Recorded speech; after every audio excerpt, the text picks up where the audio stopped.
to MMA Made Easy, where we break hard techniques into easy chunks. Today we're going to be looking at the setup for any shoulder lock where it's going this way. The reason this is its own video is because it takes a fair bit of explanation, and the other videos are shorter as a result. Okay, so one of the big mistakes that I see in a shoulder lock setup is this 90-degree setup here, where you're trying to grab this and then bring this down here and then lift up. Now, this can work, don't get me wrong, it works great.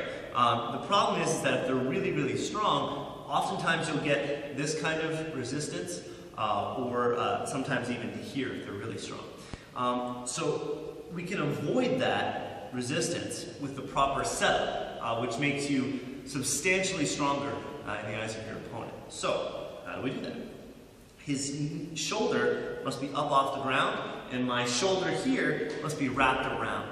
Okay, so instead of setting it up here, like this, I'm setting it up here, like this.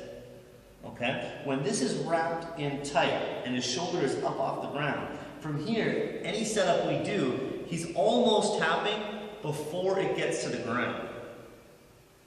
In that case, he was tapping right before he got to the ground. Okay? So I don't need to be nearly as talented at getting this to the side without him bridging and rolling me off. I don't need to be nearly as balanced because I can hold him here. And you'll notice the amount of leverage that I require is quite a bit less than I do for, say, down here, where I need to really hold his hand down to the ground.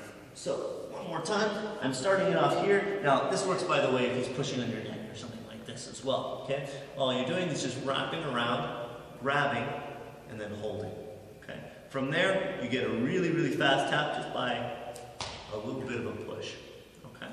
So, if you use this as your setup for your shoulder locks, where you can wrap the shoulder and keep it tight, it's very, very effective. Okay? There is another version of this where it is the reverse for the shoulder lock where it goes this way.